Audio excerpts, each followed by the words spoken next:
Nginibingelele nonke emakhaya igama ngimcinisile ngakamhlongo namhla sidabe sihleti naye Catharina wa Dignity Foundation singiyo ke iMpumalanga Broadcasting TV station khona la eMbombela eMpumalanga. Thank you so much for viewing us today. We'll be talking naye Mama Catharina. Good afternoon. How are you today? I am very, very, very well. Thank you so much. Awesome. Thank you for coming through today. I believe this will be a fruitful conversation. Thank you so much. Thank you for having me. Mama Catharina, can you please tell our viewers about yourself, where you come from, and what do you do? Well,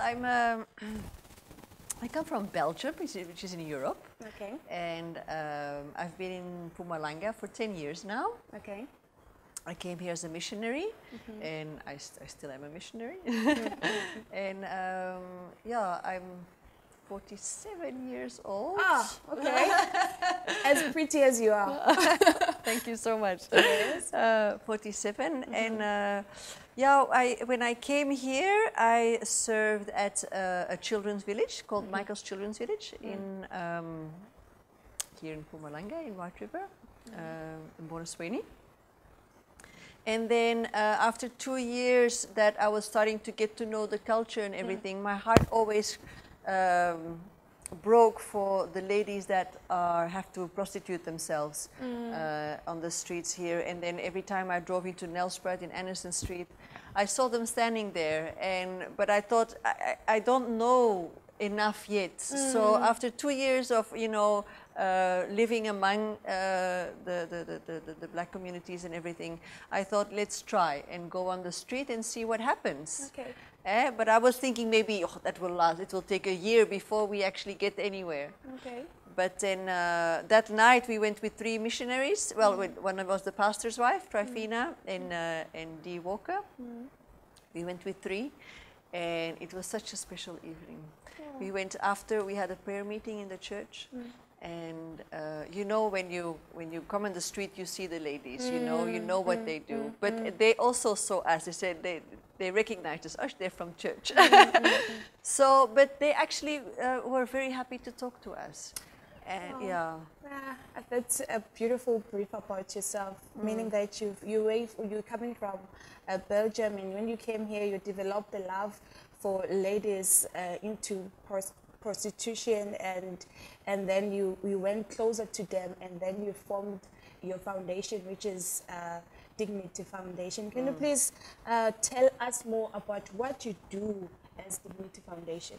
we go out on the streets and we connect with the ladies, and we just we build a relationship with them. You know, we're all missionaries. We couldn't offer them another job. You know, we're all living by faith. And so, but we do have Jesus, and we do have the love, and we do have the friendship. And those ladies, they feel often invisible to other people, and they think that they're the only ones suffering, and that they're alone in their suffering. And so we just reach out to them and say, listen, we know you're here, and we care about you, and we want you, if you have any questions or if you need help, say, please give us a call. So basically, you're giving hope to these ladies out there, just giving them hope of Jesus can still change your life, basically, and not by judging what they do, but you're giving them hope that you can change your life and do something better with it, basically, without saying a lot of what they do. Yeah, no, but because no child dreams of ever becoming a prostitute. Yes, true. No? So they have dreams, and they have inside from when they were small, you know. So and God put them there. So God will bring them to pass when you have a little help. So we do encourage them, and we do help them, and then we grew out. We grew, and now we're doing lots more things. So tell me, when you approach these ladies down there, and don't they feel like any sort of, maybe you probably go there with an attitude of judging them, or how do they take you? How do they welcome you? Well, some of them, they feel judged, when you go, why do you come here in the nights? Can't you see we're busy, and you know, and then I say, well, you know, God is here too, you know. He also sees you at night and whatever you do.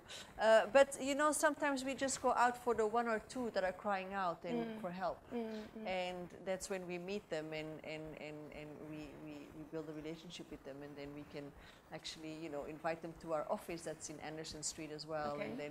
and then the process starts. You know, they fill in an intake form, and then, you know, you build trust and yeah, then we can provide them with an exit program. So Okay. yeah. Tell me about the exit program that you offer them. What do they do? Do they normally attend somewhere as a rehab, or how do you go about that one? There was a wonderful story. We were in a meeting with GRIP, and there was so many Okay. ladies that wanted help, and they were actually meeting for abuse from the police and stuff like that. So we presented ourselves as an organization that can help them get out. So after that meeting, we had a list of 27 girls that wanted to come out. So I panicked a little bit because I didn't know how to handle that. And then there was this awesome man who was in the working on Fire Academy, and he says, why don't you do a camp with them, and a boot camp like we do here with the guys from Working on Fire, and that's how we started. And this exit program is now, it's a boot camp of around 10 to 12 days with a maximum of 10 ladies, because I mean it's a handful. Okay. And they need special care and attention, so we can't have too many. But that's our restoration camp. Okay. That's where they get the tools like dealing with your fear, you know, facing your anger, your self-worth, your identity, setting goals for your future, you know, the power of forgiveness. Yeah, relationships, how to do relationships, the mother's role, the father's role, and then also even HIV and personal hygiene and you know, spiritual well-being, all these tools, plus together as well with worship and with lots of we don't just teach. We try to do exercises that they experience the change, and then we have a hike. So also for the journey that they've gone through, you know, that also to do it in the physical. So there's a lot of things that they get when on those programs. Yes. Tell me more. I've seen a lot of your work. Like you do also help those who are human trafficking. Tell me about your programs around human trafficking. Okay, that's a whole different area. Hey, in 2016, we were asked to. There was a hotline for human trafficking. Okay. And so we were asked to be the provincial coordinator of that hotline, and that's when we got actually thrown into human trafficking. Although we did see a lot of girls that previously, because those girls when they come on Anderson Street. Mostly they come by someone, you know, so they are kind of trafficked, or some of them come from Johannesburg. Your focus mainly on Anderson Street. In the beginning, yes, Okay. yes, absolutely, yeah. Okay. So, but then when the human trafficking came, we started to do the prevention programs. So we went on a course to give training. To even from 4 to 18 years old, we go to, like last year we did all the schools in Masoy. To teach the children how not to become victims of human trafficking, how to say no, how to, you know, respect their body and everything. So yeah, that's preventive-wise. And then in the community, we do awareness campaigns about GBV, about human trafficking. Because we need the community to be aware. To be aware, yes. If there's a child on the street and it's not in school, there's something wrong, you know. The child should be in school. If there's a car parked, because that's what they do, you know, if there's a car parked for a week and, you know, just watching around, call the police. Because we live in an age whereby such things are happening. And we see the statistics. Sometimes some of these cases of kidnapping of human trafficking are not reported to the police station or whatsoever, but it's something that is happening. So it's better to teach children as soon as they are young. 4 years, let them be aware of our current environment that we are living in a days whereby people are easily taken by things. Probably a sweet, when a child sees someone like, hey, come here, let me give you a sweet, and that's the end of the child. So such awareness are giving hope to our communities as well as responsibilities to parents. Because as parents, we also need to take responsible and act and teach children about such things. So tell me more, where did you reach, and how did you help people so far since you were here? What did you achieve most? Okay, well, that's very broad. Like I said, I think last year, Masoy area was about 20,000 children that we reached. And then afterwards, we did actually a community awareness for the parents then. So then it was also around 60 parents. That was together with the Film and Publication Board, which was very, very nice people, on pornography and online cyber sex and cyber revenge porn as well, and this and that. It's terrible. So that's we incorporate that with in our traffic proof teaching and everything. So to have them come alongside us was really great. And then so tell me, I'm sorry to cut you. Do you focus mainly because these days our children and the youth is more focused on technology, phones, and all this? Do you do maybe campaigns on such things, because you cannot run away from what's happening now? The children have access to a lot of things, social media, all those things. Do you have probably campaigns around such matters? Yeah, we also incorporate that in our traffic proof teaching. So we have we first tell what it is, human trafficking, and then we do our safety tips. So how to stay safe. And one of them is, you know, don't give your personal information away. Okay. So you've got one, don't go. This is alone. Don't go anywhere alone. And this is your parents. Tell your parents where you are. This is stranger. That's what strangers do to you. This is a personal one because you got the personal finger. And that says indeed, like on social media, Facebook and Instagram, and they are used by the traffickers as catalogs to pick children. They do a lot. Because you check in there, you have your telephone number, because they log in with the telephone number, and everything is there. So they come by the school and says, ha, Tabisile, and they say, oh, he knows my name, he must know me. Oh, yes, your mom sent me. You come home with me. I'll take you home. Of course you go get in the car, you know? So don't put your personal information on all these things. And you know what happens as well, when I was in the children's village, we had a lot of our older girls, they had phones, and they send all these selfies and this and this. It's dangerous. It's very dangerous. Because those photos, they go on the internet and they can never be erased. And you've got, it's a sad thing, but there's a lot of bad people around. And they start chatting with people that they don't know. A lot of those girls, and boys, of course,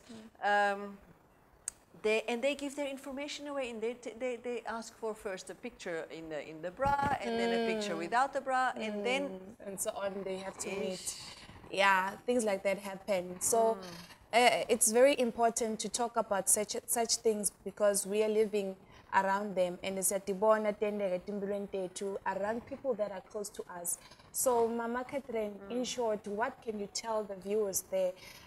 Certain safety precautions probably on how they should take people, because we're talking to women, they should be aware of certain behaviors when their children are faced with certain dangers or something.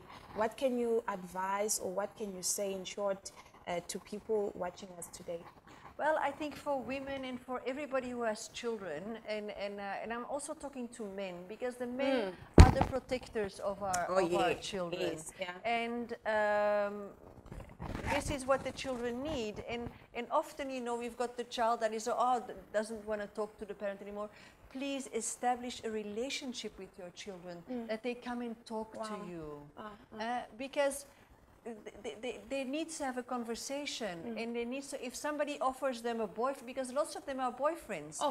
The lover boys, they get a relationship with a girl for 6 months, huh?